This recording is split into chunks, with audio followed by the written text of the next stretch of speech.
Hello there! Today we're talking about what you can do to manage client expectations to ensure a great experience.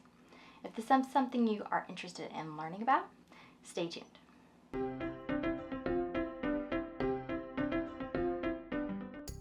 Hello again and welcome back to my channel. My name is Courtney and I'm a flower preservationist, educator, and business coach sharing all of my tips and tricks for building and growing your flower preservation business.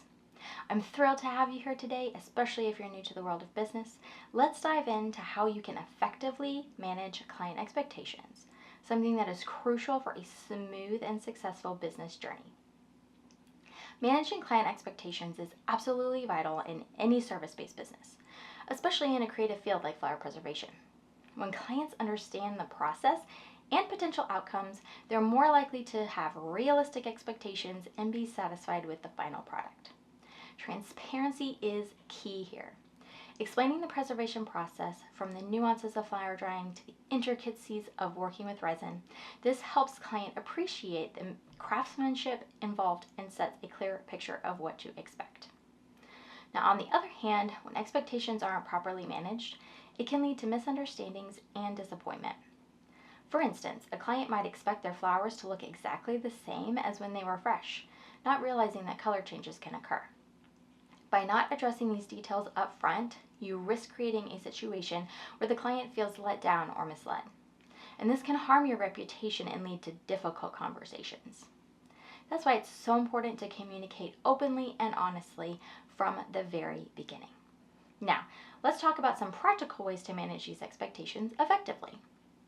One of the best ways to manage client expectations is by sharing behind-the-scenes content on your social media and website. This not only builds trust, but also educates your clients on the amount of effort and craftsmanship involved in preserving their cherished flowers. Give your audience a glimpse into your day-to-day work, whether it's setting up the flowers for preservation, mixing the resin, meticulously processing everything. Show it all. You can use Instagram stories, TikTok, or even a blog post to share these moments. And the more transparent you are, the better your clients will understand the process and what to expect. Now, let's talk next about the importance of having a legal detailed contract.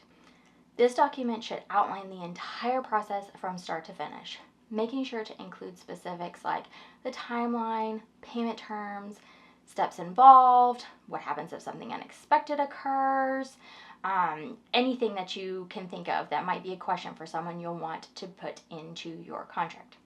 For example, I always include a section about natural variation in flower colors and shapes once they've dried and preserved. It's crucial to set these expectations up front so clients aren't surprised by the final product. A well-crafted contract protects both you and your clients, setting a clear understanding from the get-go. Now, this is something I highly recommend you hire out for. Writing your own contract could actually hurt you if you do not understand the laws of your area. So find a lawyer who can draft a contract that will protect both you and your client for the best success.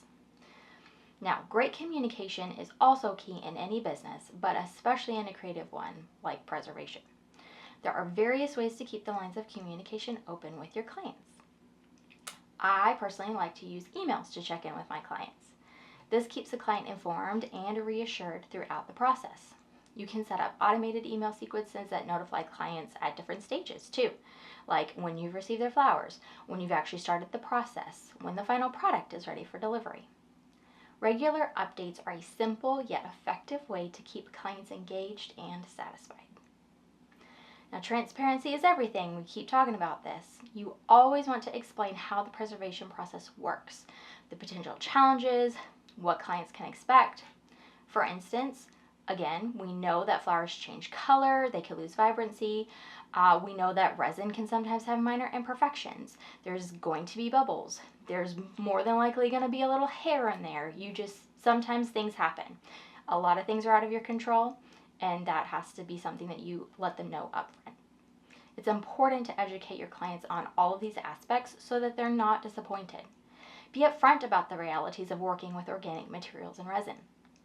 I always inform my clients that while I strive for perfection, minor bubbles, slight variances, all of that, it's part of the handmade charm. And this level of honesty not only sets realistic expectations, but also builds that trust. So those are some key ways to manage client expectations and ensure a smooth, professional experience. Remember, the more informed your clients are, the happier they'll be with their final product. If you're struggling on how to incorporate any of these tips into your business, I do offer custom mentoring sessions you can learn more about on my website. I'll put the link in the description below. Now, you may have noticed that the title of this video states Part 1. That's right, today I talked about how to manage those client expectations up front and during the process. But what happens when something goes wrong and you have an unhappy client? In the next video, How to Manage Client Expectations Part 2, we'll dive into what to do when things go wrong. So make sure to hit that subscribe button and click the bell icon to get notified when Part 2 goes live. Thank you so much for watching, and I will see you next time. Bye.